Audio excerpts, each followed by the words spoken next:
Hello,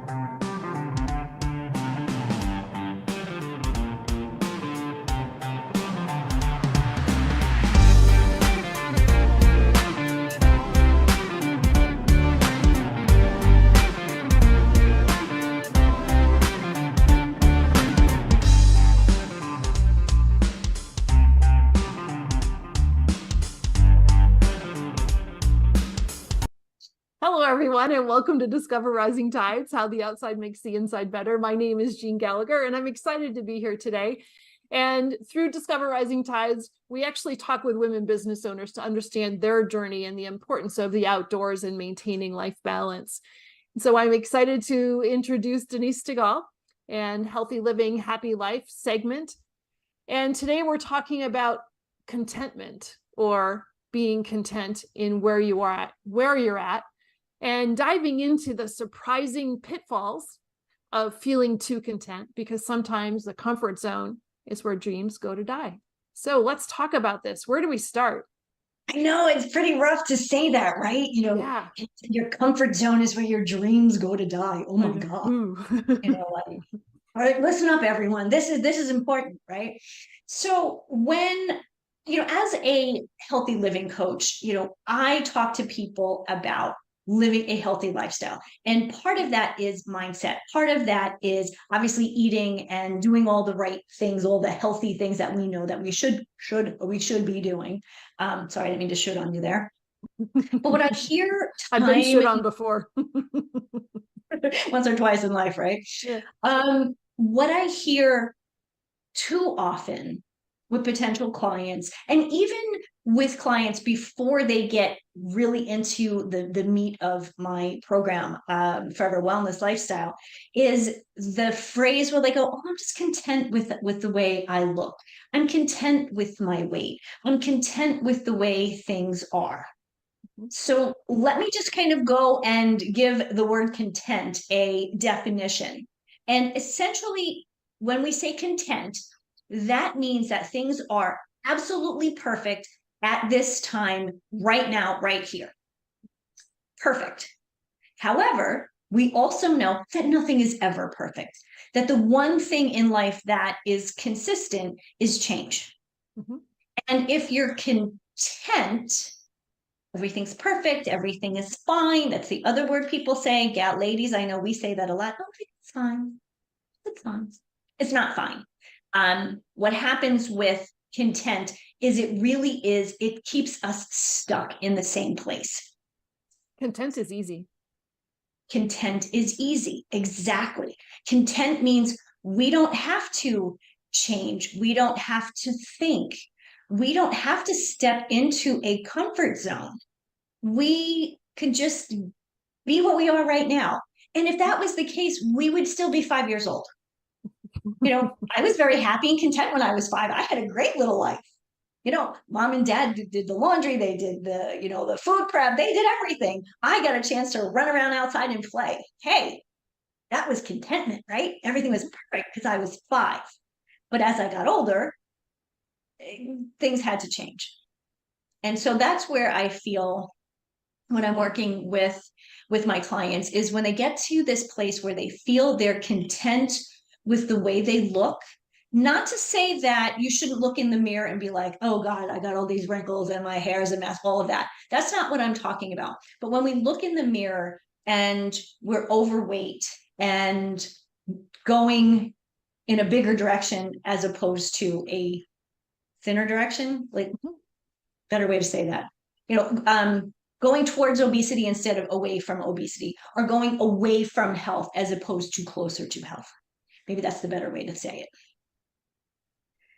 So with content, and I had a conversation recently with somebody very near and dear to me who honestly needs to lose about 40 pounds. Now, it's not the number that's important, that number. What is important, however, is the BMI number. And I know some people are going to be freaking out at me like, "No, Denise, the BMI is not perfect." Nothing is perfect. We said that a second ago. But with BMI, if you are above a certain number, whether it's look at your weight, look at your BMI, you are moving away from health and towards sickness. Mm-hmm. So healthy living, happy life, what are we trying to do? I'm trying to help you move forward, move towards health and away from illness, sickness, disease, all of those things.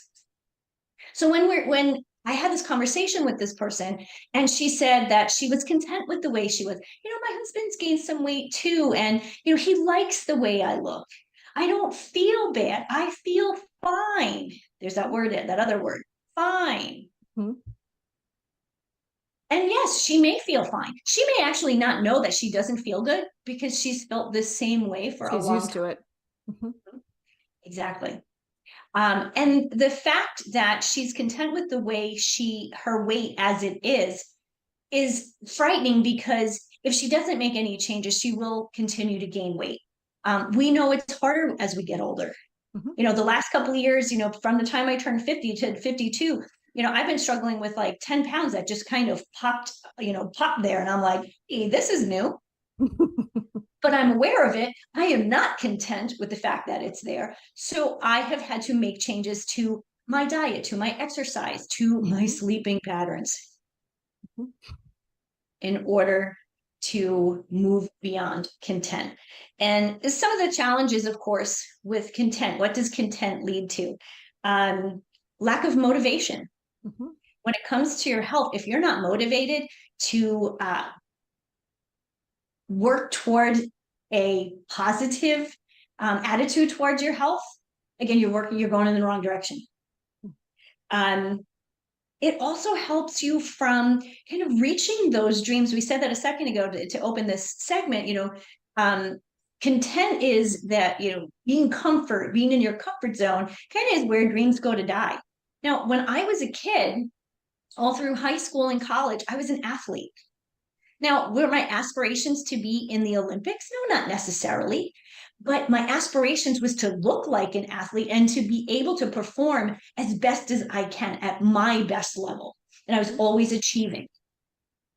So if I'm content with all of a sudden I'm not striving, I'm not moving forward, I'm not changing. And change, again, is that one consistent thing in life.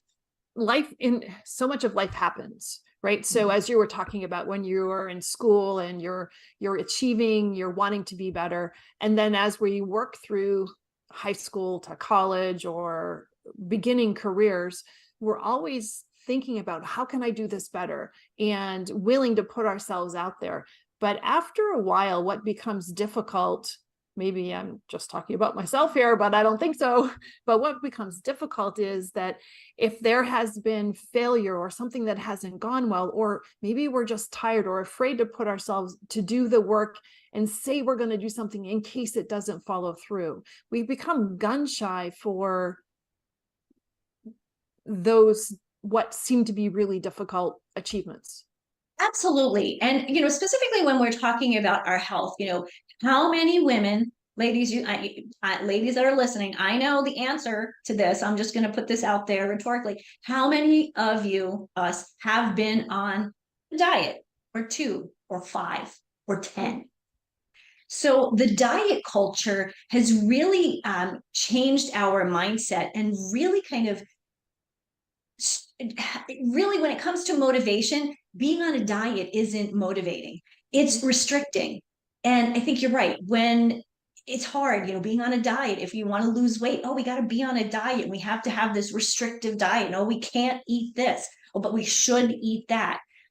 That is absolutely where I feel in the health world, where our motivation and being content kind of getting stuck in that comfort zone, because we've tried those diets and they don't work, or they work temporarily. We go crazy for 6 weeks and we don't eat anything but grapefruit and water, and yeah, exactly, we lose the weight, and then all of a sudden the 6 weeks is over and you go, okay, I've reached this weight, this number that I was striving for, and now you stop the diet and go back to eating on a regular, the regular way or the normal way you were eating, and of course the weight comes back Plus more.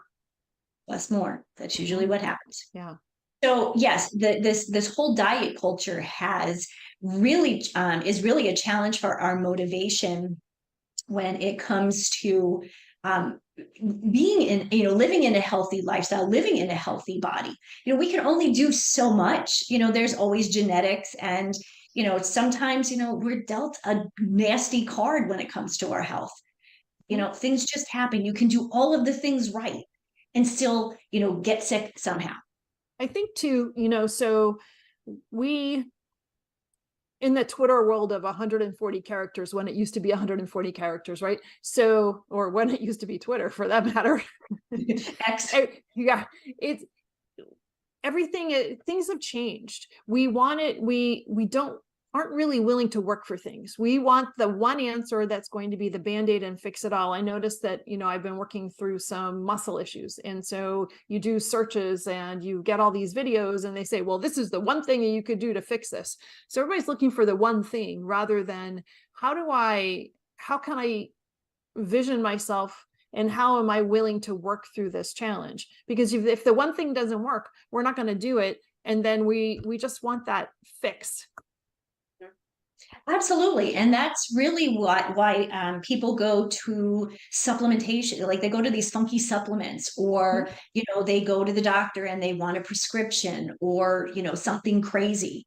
And again, that is really, it fuels itself. This supplement says that it's going to do all of these great things for you.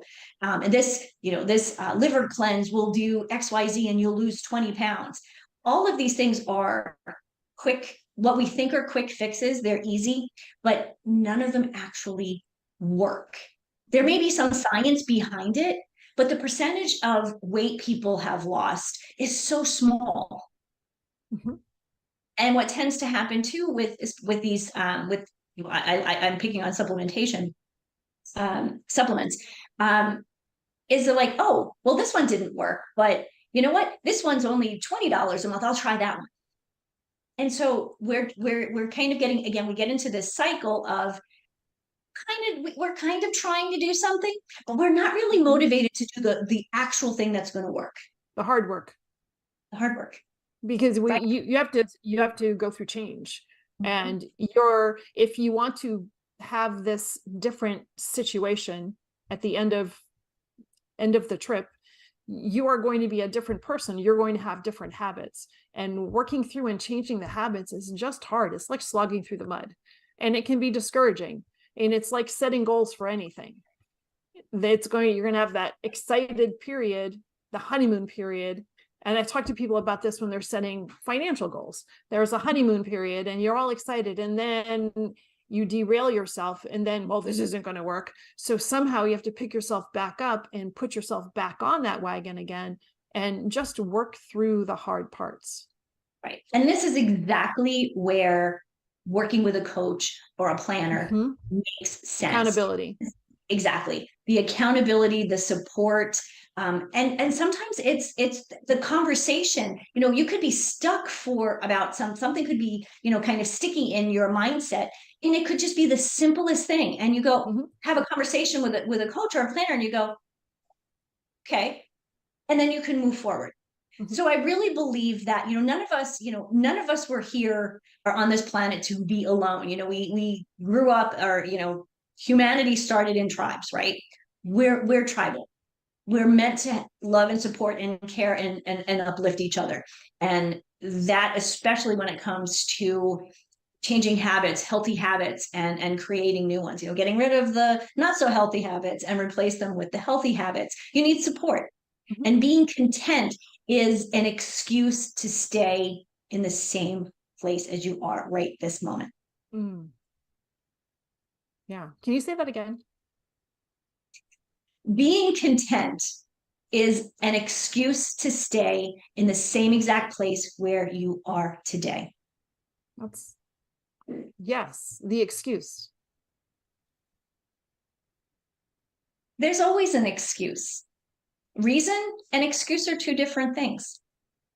There's never a reason why we can't eat healthier, why we can't move more, why we can't have better sleep habits, better mindset practice, gratitude practice. There's absolutely no reason. We can have lots of excuses, though. And content is truly the biggest excuse I have seen across the board with clients. Fantastic. Thank you. Thank you so much. I appreciate that. And so don't make a list of, actually, I would encourage people to do this, to write down when you are thinking about it's not worth the work. What are the excuses? Recognize those, and maybe something will come up from that journaling process. I love it. I think that's perfect. And again, we're talking about health and healthy habits. Content absolutely trickles into other aspects of life too. And we'll definitely touch. We're going to talk about that too. Well, I'm excited. Thanks so much, Denise. Appreciate it. Absolutely.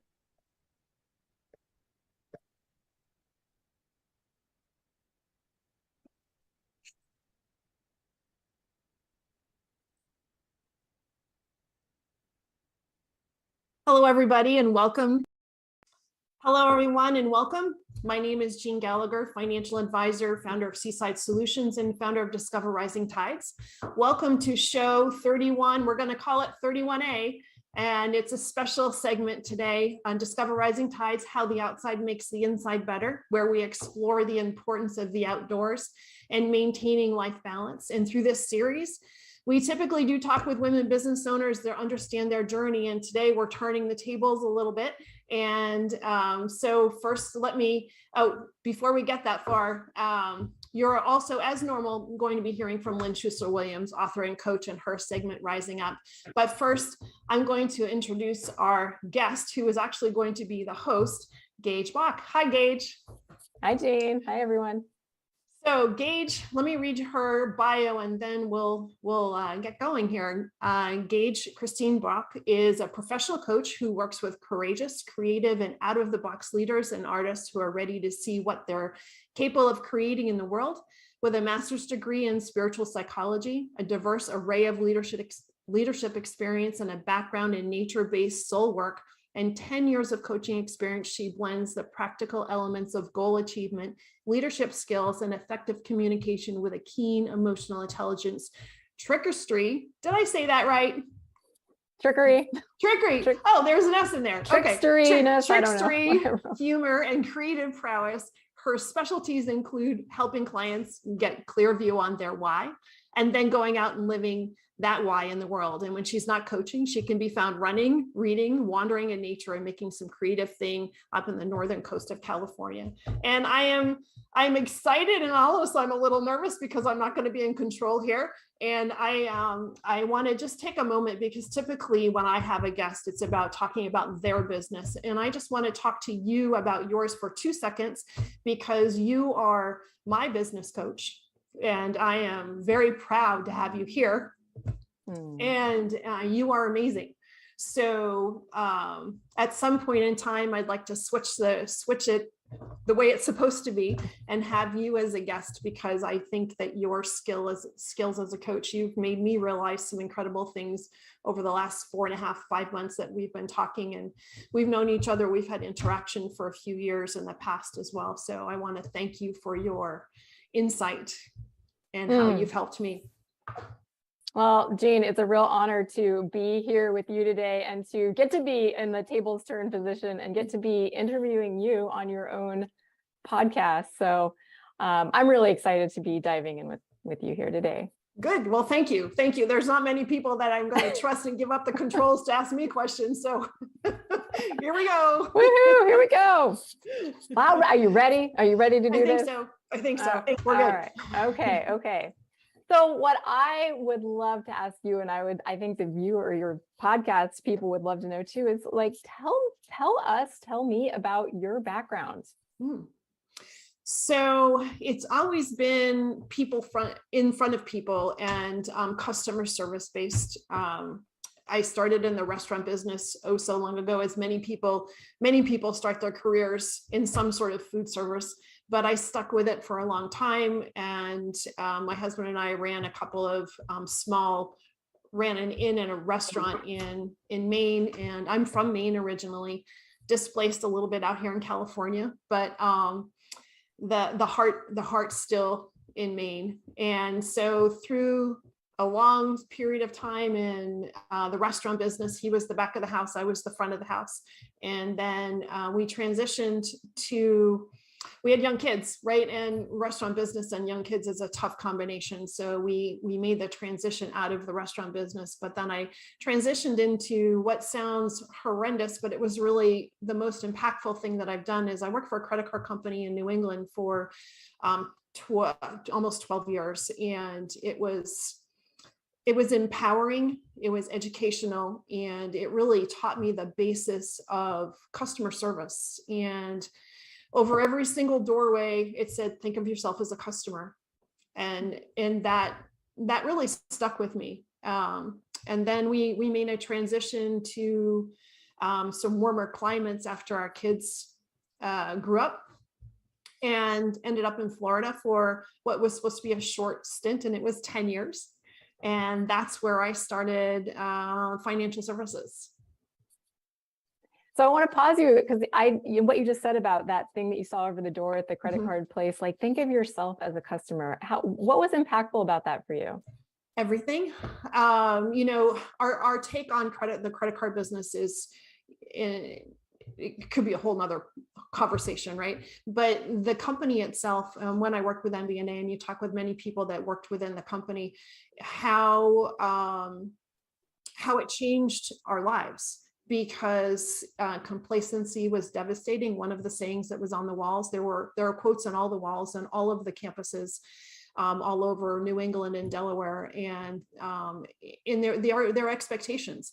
There was expectations that the customer comes first. There was expectations that people should be empowered to take care of the customer. And the customer, in any document that was written internally, had a capital C on purpose, because they were the reason that we were there. And it's just a different outlook that you have from most businesses, and especially in the corporate world.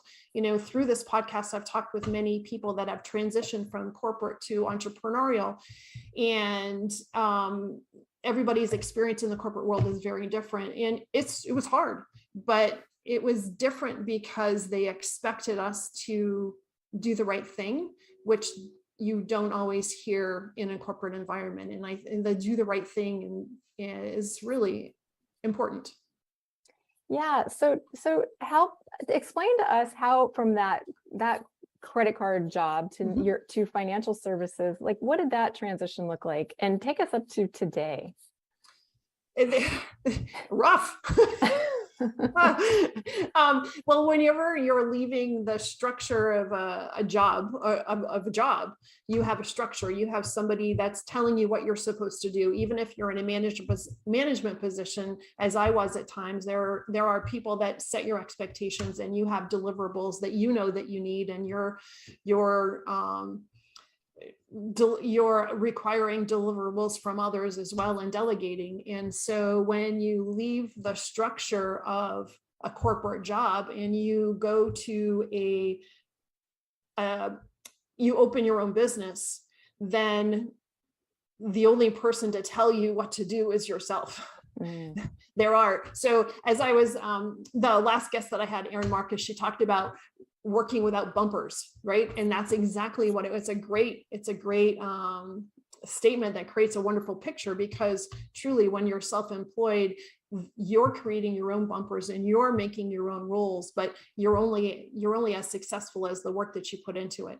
And so for me, the transition was very different. So the conversations that I have with clients are similar to the conversations that I had then too, because it is really about learning and listening, and learning how to talk with people, and also learning when not to talk and let them talk.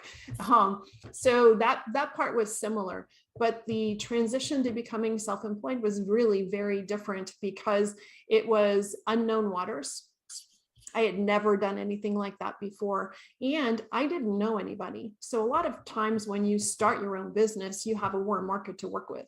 So that warm market helps you meet one person that will lead you to another, that will lead you to another. And that's something that I didn't have. So that was a challenge. Tell us about what you're doing today with people, how you're working with them. I love to teach. And I love to learn about everybody's situation because it's inspiring, even when they're going through difficult times, because the story that they tell is so important to them, right? And to my ability to assist. And it's almost like putting together a puzzle where you're asking questions and you're deciding. There's no script, and I don't have a checklist, because if I had a checklist for you and then I use that same checklist for the next person, it really wouldn't be appropriate, because your questions are different and situation is different from theirs. So it's really like a blank canvas. And so I'm asking questions and I'm listening. And I think the hardest part for me was to learn how to listen and learn how to be quiet and ask questions versus tell. And I think a lot of times people, when they're having a conversation, or maybe if it's more of an A personality, you're telling people things and because you want them to know what's right for them. And so, but if you're telling them, they're not necessarily absorbing the concept. And it's so important that you ask questions and then you listen. And then instead of, have you ever, when you've talked to people, you ask a question and in the back of your head, you're thinking about the next question you're going to ask, but you're not listening to what they're saying? That was a really hard thing for me to learn, to not worry about what my next response was going to be, but to actually listen to determine what my next response would be based on what they just said. And what's helped you to slow down enough to like really do that listening? To suck a few times. Right? Like all of us, yeah. Yeah, right. Exactly. Yeah. So when I think self-reflection, when you come out of a conversation and you realize, well, I should have asked this, or I don't know the answer to this. Now I have to go back and I have to ask this question because I have a void of information that will make a difference in my decision or my recommendation. So I think that the ability to look at how did that go? And what could I have done better? But also sometimes listening to feedback, good or bad, I think is really important too. Or the challenge is asking for feedback. That's always uncomfortable because you don't know what's going to come at you. Yeah. Well, I have something I really hear is, that thread from that credit card company you worked at that said, think of your customer as yourself. Think of yourself as a customer. As yourself as a customer. I hear that thread kind of having, it's like you pulled it through to how you are with your clients today. And I don't know if you said it, maybe I didn't hear it. And I don't know, I'm not sure if your listeners know. What do you do today? How are you working with people today? Well, today I'm a financial advisor. I've been a financial advisor for about 17 years or something like that. A lot of years. It's a lot of years for a couple of days here and there. And so really my job is to do just that. My job is to determine where people are, where they want to be, and then to make a plan that's going to help them get from point A to point B. And a lot of times they're not quite sure where point B is going to be. So that's almost the fun part, is that we get to figure it out together, because it's not just me saying, here, this is what you need to do. It's me saying, hey, what do you want? What's really important? Why? But also, why is that important? And how does that figure into where you are, and how does that affect what you're willing to do between now and then to get there? I make up, that's where that listening piece comes in really strongly or important. Also, I'm so curious, because I don't think you and I have really talked about this in our coaching, but what's your why? Like, why help people in this way? What's important about that for you? It feels good. It's a lot of fun because I really enjoy talking to people, and that's kind of where this whole podcast thing came from. And we'll talk about that eventually too. But I think that it's I'm not an 8 to 5 person. I never have been. Maybe it's because the restaurant business ruined me for that. I like the flexibility of working when I want, and And I don't like to be pigeonholed into anything, but I also don't like to have a repetitive response job, right? So every day that I talk to a client is different because the conversations are different. The work in the background is very much the same, but the conversations that I have with people are very different. And I know that if I'm having a hard day, being an entrepreneur, there's this picture that I saw of being an entrepreneur, and it's this graphic, and the day of an entrepreneur at 8 or 9 or whenever your day starts, it's right here. But then all of a sudden it dips down because something goes wrong, and then something good happens, and then something bad happens, and it's this up and down until the end of the day. And quite often, whether things are going well or you're just having some challenging times, I know that if I have a conversation with a client and we get into these kinds of discussions, it makes my day better. It helps remind me of what my why is. As you're speaking, Jean, I can really hear that the word I'm going to use is passion that you have for helping other people, to hear the natural curiosity you have about learning about them and hearing their stories, and then to help them kind of even get clear on where they want to go in the future and help them to create that. Yeah, thank you. Yeah, I think so. And also that does is it builds relationships. And the relationship part is really important, because when you're talking to people about money and finances, it can be uncomfortable. It can be vulnerable. And there has to be a certain level of trust or comfortability for that person to be comfortable asking a question of me about something. And because quite often people say, well, I have a silly question. Well, there are none, because every question is important. And when a lot of people don't understand how their money works. So asking a question about something so personal and they don't understand creates a level of vulnerability, and they have to be comfortable asking that question. And that's where the relationship building piece helps, so that they're comfortable saying, hey, I don't even understand that. Can we talk about that for just a second? So something I'm making up is that you have learned to get really good at helping people feel comfortable in vulnerable conversations. Yeah, I think so. And in the beginning I wasn't, right? So and whenever anybody starts anything, they're not as well versed as after they've done it, year after year. And it's one of the things that, and I didn't realize in the beginning that would be the most gratifying piece. The listening, or the helping people open up. Yeah, all of that, right? Exactly. Just like the conversation parts. I wouldn't have expected, sometimes, if I look back, I'm not surprised, but I wouldn't have expected that would be the best part. That's so cool.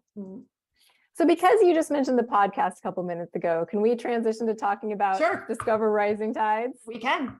All right. So why do you have this podcast, Discover Rising Tides? Well, Fred in the background had bugged me for years that I should have a podcast. I'm like, what are you, crazy? I don't have time for that. And then I started thinking about doing something from the heart, or doing something that's important, and whether people want to listen or not, that would be great if they do.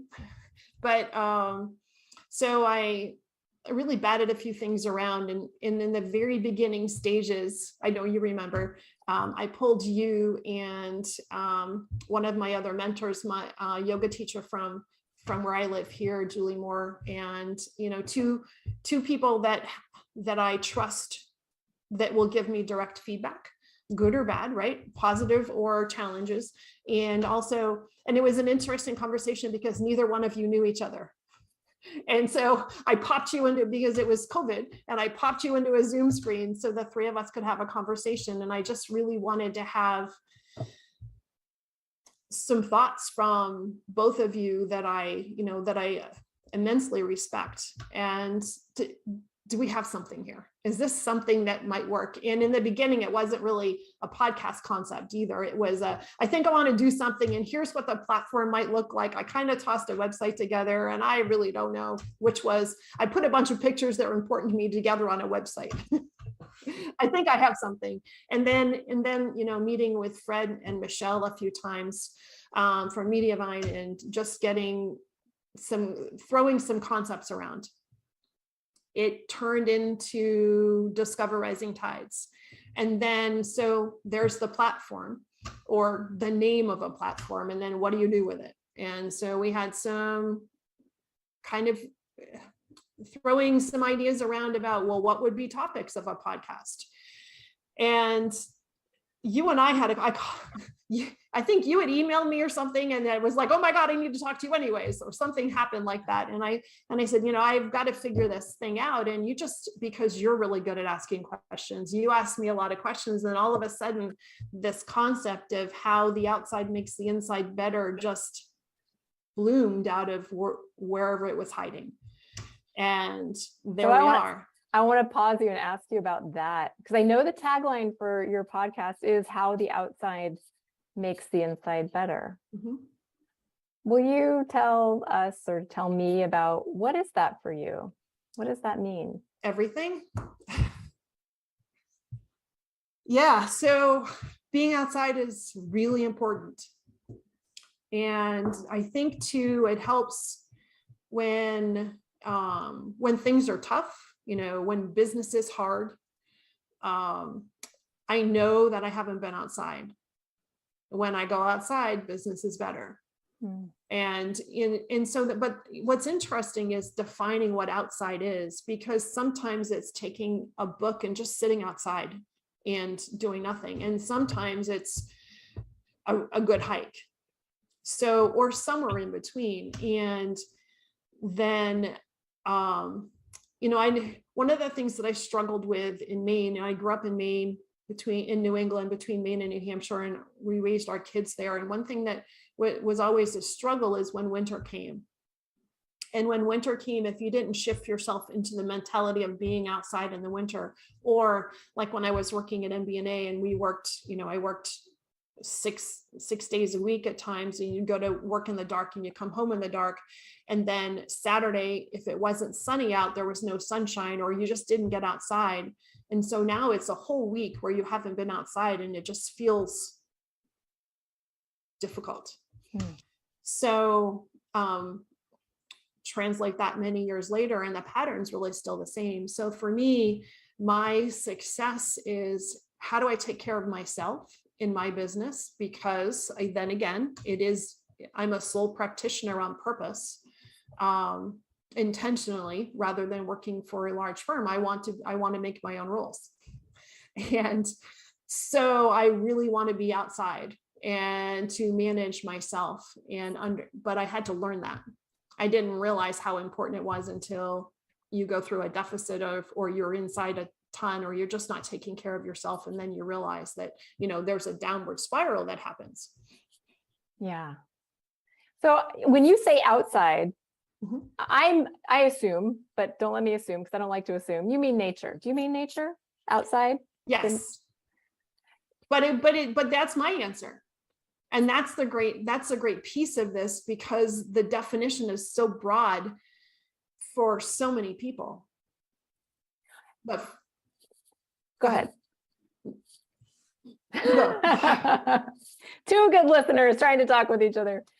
What do you personally, what I want to ask is, what's your personal relationship with nature like? Or what do you get from it, the outside? I get what it gives, and it depends on what I need, right? So for me, mountains, trees, and water and sand. Those are the things that I need. This is the most inland I've ever been in my whole life for any length of time. I'm in Auburn, California, so I'm a couple hours from the ocean. There is water, there are rivers, which water's there, but there's mountains. And what was interesting was when when we first moved here, it led me to the woods. And I realized that the woods was doing as much rejuvenation as the sand and the water always has done for me.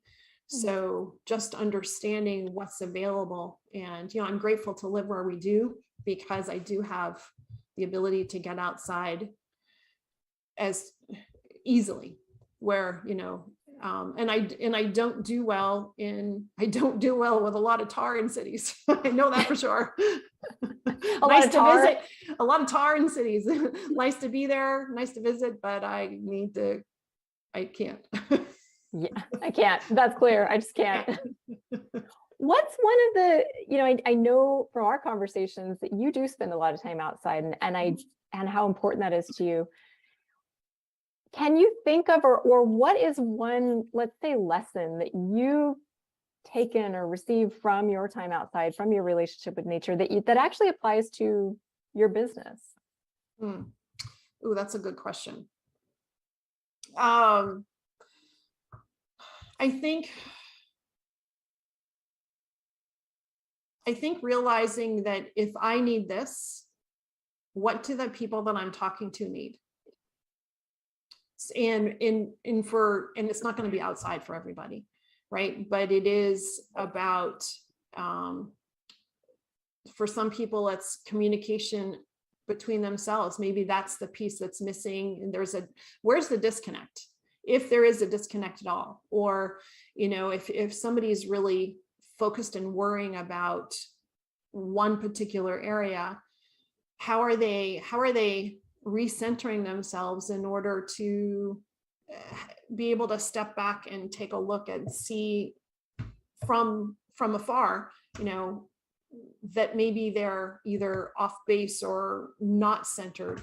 And it's difficult to put into words, but I think figuring out what's important for me to be more balanced has helped me when I'm dealing with people, and maybe recognizing some things. Though I am not a psychologist, I am not educated in any of those places, or a marriage mediator, but all those things come into play. Yeah, and I one of the things that I love about you and working with you, Jean, is that curiosity and that deep listening and that time for self-reflection that you take. And again, I make up that the people that you get to talk with, or that get to talk with you every day, you're offering this time for reflection in whatever ways that is important to them, and helping them to really kind of dig down in what's most important for you around their money, or around money, and then what that means for their future. Yeah, but I also don't want to mislead people, because taking time is hard. And I don't meditate well. So I don't want people to think that, oh, I've got it all going on, because I certainly don't. And so being quiet is really difficult for me. And so it's a challenge, right? So I think that sometimes it's the hard things that we really need the most, but it's being outside does bring that piece of, and there's sometimes where it is, like I said, just sitting and reading a book outdoors, or sometimes it's doing something more physical, or just going for a walk. But sometimes it's difficult to get out there. And that's part of the challenge, because, I'll work hard. I'll all of a sudden it'll be a 10-hour day, and I'll realize that I haven't even opened the window. So those are the times that you just have to realize that, or I'll notice it the next day. That's usually what happens. For a really long day, and then the next day I'm like, oh, this isn't working well. Well, no wonder. And in those moments, what helps you actually just, okay, I need to get outside? I'm feeling dragged down. Or I'm feeling unfocused, or I can't seem to scratch anything off the to-do list, because I just maybe scattered. And so I have to do something. I have to step away in order to be more focused when I come back. So this kind of leads me into my next question. I have these two questions. They're like burning desire questions. And one is, you've worked with people for 17 years in this capacity of helping them plan for their future financially. What are maybe 1 to 3 tips that you'd give to someone that maybe was just starting off thinking about their money, their finances, and how to plan for their future? Have somebody to talk to that's impartial. Don't be afraid to ask questions. Don't be afraid to say, I don't understand, or I don't know what that is. And do things one step at a time, but figuring out what those steps are, that's where it's important to have somebody to sit down with to align the steps. Because a lot of people think they're going to do a little here and a little here and a little here, and now all of a sudden there's no focus. And so when there's no direct focus, that also means that you're probably not checking off a win. And so mentally, it's like dieting and exercise. It's very similar. If you're, it's hard to change your habits. In the first couple of weeks, it's like the honeymoon. You're really excited and things go well. And then after week 2, or maybe week 1, everybody's different. It's just drudgery, and getting past it to become a habit is the hard part. But there has to be, you have to have some sort of self-recognition of, oh, I did this well, not, oh, I can't do this. So if you're always looking at it as a negative, it's always going to be a negative, and you're not going to be able to overcome. But if you can identify and play games with yourself, oh, here's a little win here, here's a little win there, and start to be able to check the boxes that were pre-planned, it's going to be easier to see the next step, but also see the results. And I think that people don't understand or don't recognize the small things enough because the small things add up to the big things. Yeah, and I hear you talking about kind of habit change almost, when what's a tip that you would give for someone that is kind of creating this new muscle around creating a new habit? Be kind to yourself and how you talk to yourself about the new habit. And because I think that we can be very negative on ourselves as we're going through. So it's important to listen to your self-dialogue. But also, is the goal that you're attempting, how big is it? And are you trying to do the whole thing at once? Or can that goal be broken down into smaller steps? So then again, you can accomplish in order each thing individually and celebrate that. You sound like the perfect coach to help to walk with the right person down this path. And this maybe should come at the end, but I want to ask now, are you open to having conversations with people around Absolutely helping? Yeah. And do people know how to find you easily? And if not, how can people find you? Well, let's figure that out. So as I would tell people, we'll put it in the show notes. Great. Yeah, so people can reach out to me in a couple of different ways from the Discover Rising Tide piece. So if you'd like to be a guest on the show, if you're a women business owner and you utilize the outdoors in any way, I'd love to talk to you about your journey and talk about where how you started, where you are, and what gets you there, and in what helps you stay balanced. And so you can reach out to hello@discoverrisingtides.com. And if it's on the financial services side, I would love to talk to anybody that has questions. And my website is seasidesolutions.net. And my email address is jgallagher@seasidesolutions.net. You can reach out to me there too. Awesome. And we'll put it in the show notes. Oh, great. Always in the show notes. Can I ask you one more question? Maybe. I don't know, because the last questions you already asked me are really uncomfortable every single time. You've been doing a great job of answering them. The last one is really, what's next for you on your journey? That's an interesting question. So that's pretty fun. So last year, and I don't know where this will take us, but last year, my husband and I purchased a piece of land in Maine because we need to be home for at least sometimes. And so he's there now. And next year we're going to build a barn. So that's all I talk about is going to build a barn. So barn building next year. And so I have a place to go off season. We're not moving full time, but it's nice to be able to have something that's ours there. And for now, we're in California. Our family is out here too. So what does it look like? I'm going to be doing this for a very long time. I've mentored with more mature financial advisors that are in the different season of their business, and to understand what does that look like as we transition from working hard to continue to support our client base. And so I'm very fortunate in this career because you don't have to retire. I can still do what I'm doing. And so I plan to be doing this for a very long time because it's incredibly fulfilling.